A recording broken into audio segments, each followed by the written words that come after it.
Y empezamos con la segunda clase de la asignatura en la que ya entramos en materia con el tema 1, luz e imagen digital. Este tema se organiza de la siguiente manera. Primero vamos a estudiar el espectro luminoso, después el color, que es un tema que tiene cierta complejidad. Para entender el color hay que entender también la fisiología del ojo humano y también los fenómenos de propagación, reflexión, absorción de la luz. Vamos a echar un primer vistazo a las lentes y a la proyección que se produce sobre el sensor electrónico que tienen las cámaras digitales. Y después vamos a trabajar un poco con el Robotics Vision and Control Toolbox de Peter Cork, con el cual haremos una serie de ejercicios utilizando los datos que tiene integrados el Toolbox. De lo primero que vamos a hablar es del espectro luminoso. Bueno, la primera pregunta que nos surge es ¿qué es la luz? Ya sabemos todos que la luz es radiación electromagnética, por lo tanto nos privamos de introducir este elemento en la diapositiva. Pero a modo de curiosidad, podemos recordar que en la antigüedad se creía que el ojo radiaba una especie de energía que iluminaba los objetos de alguna manera. Y fue en 1670 cuando se hizo el primer estudio científico de la luz, gracias a los trabajos del celebérrimo Sir Isaac Newton, que además de las leyes de la mecánica, pues descubrió, mediante experimentos realizados sobre prismas de cristal, descubrió que la luz se podía descomponer en una serie de colores fundamentales. En aquella época todavía no se había desarrollado la teoría electromagnética de Maxwell, que es del siglo XIX, y hoy pues sabemos mucho más y sabemos a qué se debe esa descomposición de la luz en distintos colores. La razón es que la luz se trata de ondas electromagnéticas que proceden de fenómenos físico-químicos. El más común de todos es el fenómeno de la incandescencia, es decir, una radiación de fotones que emite un cuerpo cuando se calienta a una cierta temperatura. Pero existen otros efectos radiantes como el efecto fotoeléctrico estos efectos tienen su reflejo en las luces modernas que están abandonando las lámparas incandescentes y están migrando casi todas a la tecnología LED. En este esquema quisiéramos explicar el comportamiento de la luz cuando atraviesa un prisma. Este esquema no lo he hecho yo, lo hizo el mismo Sir Isaac Newton a mano. Y aquí, bueno, aunque no se vea muy claro, pero siempre es interesante tener la documentación proveniente de primera mano. Aquí vemos un rayo de luz incidente, un haz de luz, por así decirlo, que parece que pasa por posiblemente una lupa, una lente que realiza algún tipo de ampliación, y después, tras atravesar este cristal, pues Newton anotó que parte de la luz saliente se dirigía, adquiría una cierta dirección y otra parte adquiría otra dirección. Poniendo un panel en medio, pues podía observar el espectro luminoso, ya que cada dirección estaba asociada a un color diferente y por tanto en este reflejo pues aparecían manchas de luz de distintos colores.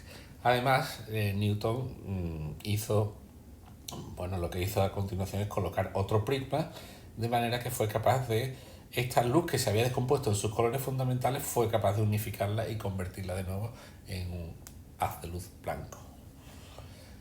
La idea de Newton es sencilla, la vamos a decir en pocas palabras, utilizando conceptos de primer curso.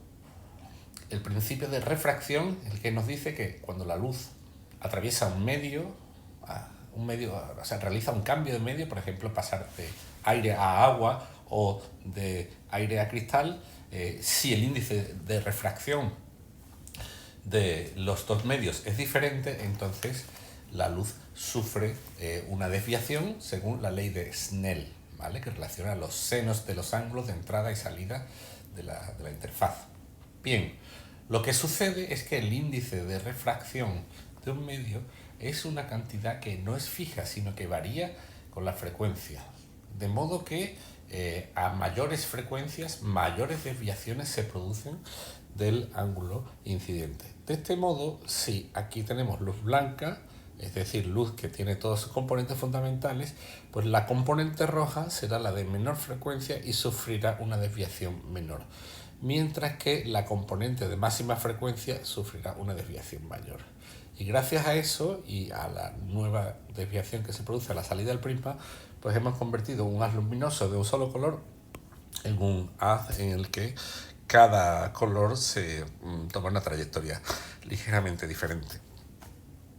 En este esquema a mano tan sencillo, queremos representar lo que sucede con la luz solar cuando llega a nuestros ojos.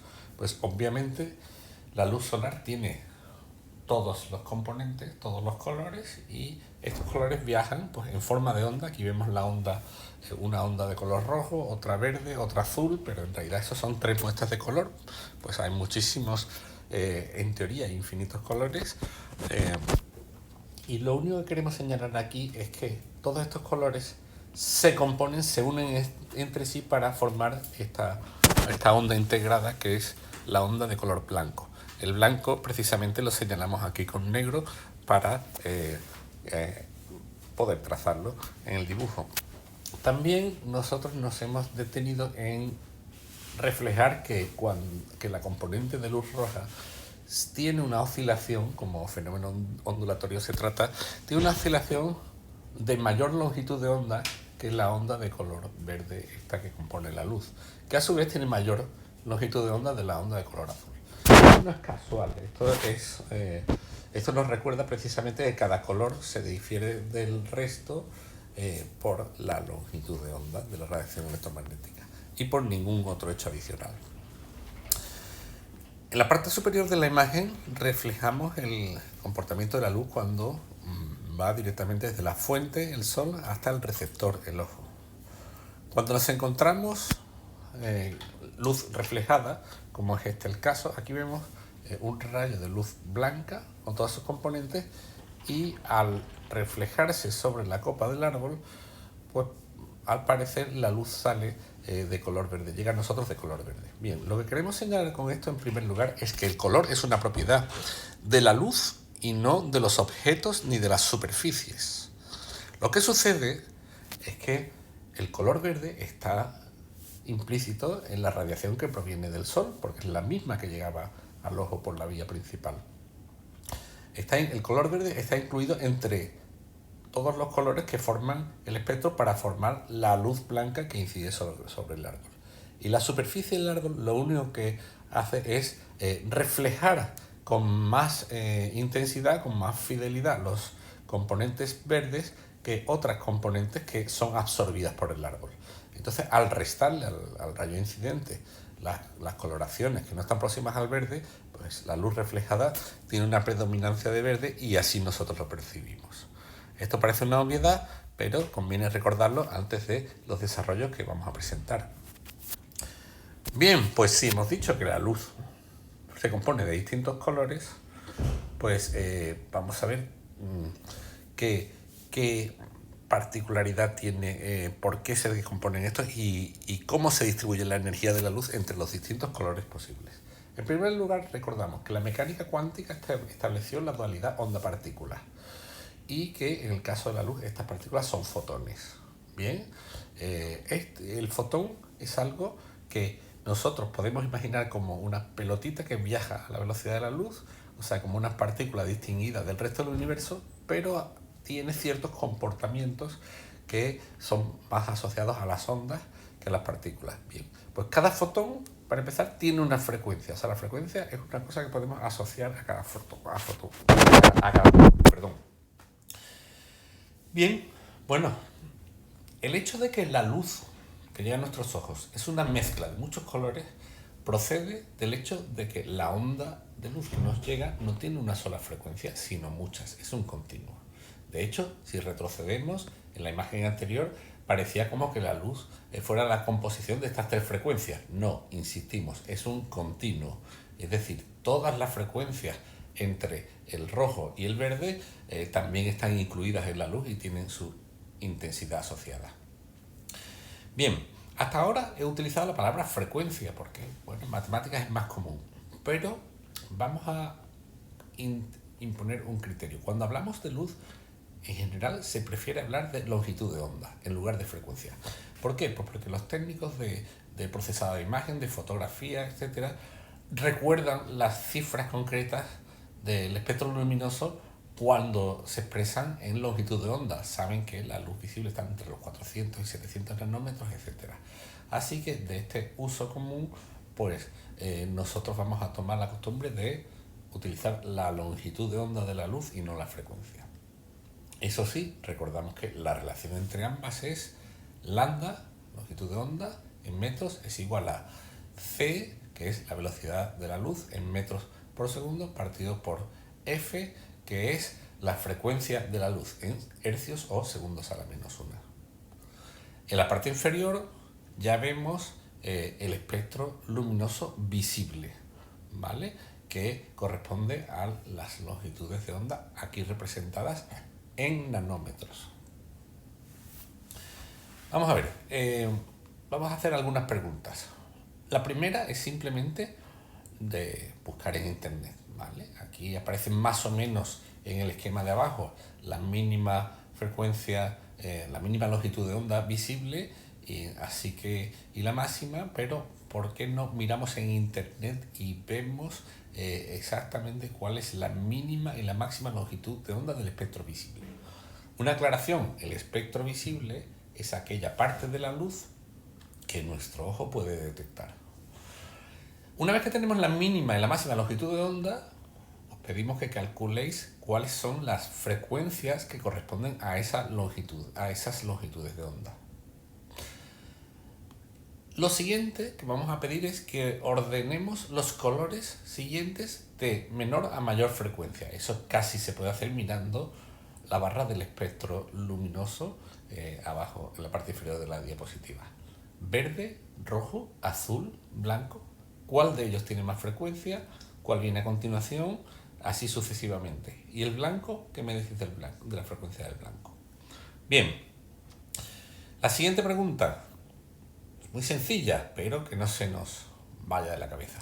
¿Es la luz el mismo fenómeno físico que la radiación que emiten las antenas de telefonía móvil? Bueno, esta es muy fácil, todo el mundo sabe que son radiaciones, son ondas electromagnéticas y por tanto el fenómeno físico es el mismo. E incluso también se cumple que la radiación que sale de las antenas son partículas y está compuesta por fotones. Ahora bien, fijaos en la siguiente pregunta. ¿La radiación de telefonía móvil atraviesa las paredes? Bueno, para responder a esta pregunta tenemos que hacer un experimento mental. ¿Hemos estado alguna vez hablando por teléfono en una habitación cerrada? ¿Funcionaba? De acuerdo. La pregunta esta en realidad enciende una aparente paradoja.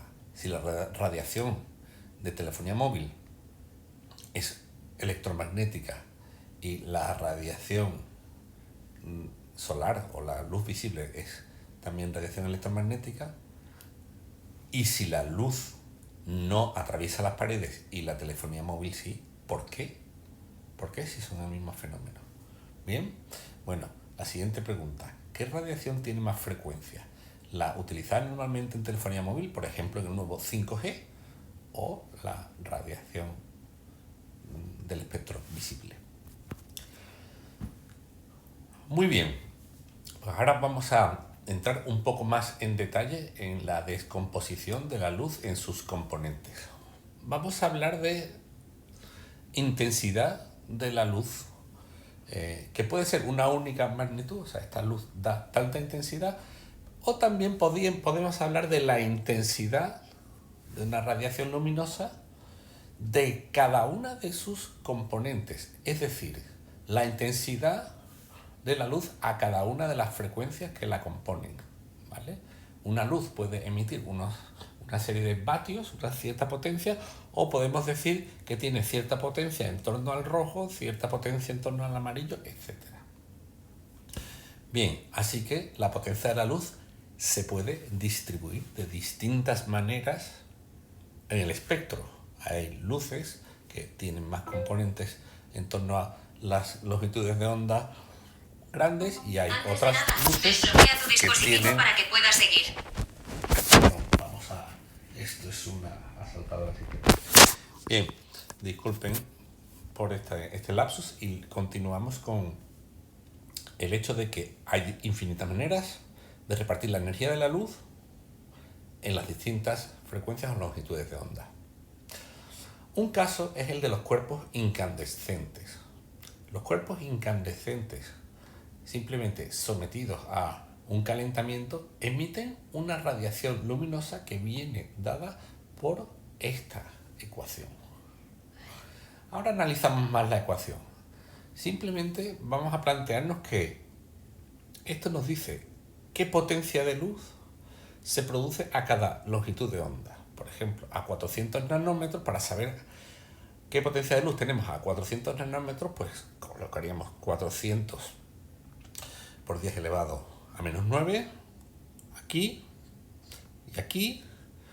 Colocaríamos en la H el valor de la constante de Planck, en la C la velocidad de la luz en el sistema internacional y en T colocaríamos la temperatura del cuerpo en grados Kelvin. Bien, entonces a partir de esta expresión obtendríamos la intensidad luminosa a la frecuencia lambda, generada por un cuerpo incandescente. Hay que tener un poco de cuidado con esta expresión. Una cosa es la intensidad, que estamos llamando E de lambda, y otra la potencia, que se mide en vatios. Sucede que, como la luz se distribuye sobre un conjunto de longitudes de onda, ¿cuál será la potencia en vatios de la luz a una longitud de onda concreta, exacta? Por ejemplo, 400 nanómetros. Pues sucede que la potencia a una longitud de onda concreta tiene que ser cero, ¿vale? Si fuera distinto de cero, al haber infinitas longitudes de onda y esas cantidades si fueran distintas de cero, pues el resultado sería infinito. Esto recuerda a lo que sucedía con las funciones de densidad de probabilidad. O sea, en una variable aleatoria continua, la probabilidad de que esa variable tome un valor concreto dentro de un continuo es cero. Pero existía una función que determinaba la densidad, es decir, algo así como cómo se concentraba la probabilidad en una zona. Bueno, pues esta función de intensidad es algo así como la densidad de intensidad luminosa a la frecuencia o a la longitud de onda lambda. Esta expresión puede parecer un poco arbitraria. ¿Por qué esta distribución, aquí hay una rata, por qué esta distribución de intensidad luminosa y no otra cualquiera?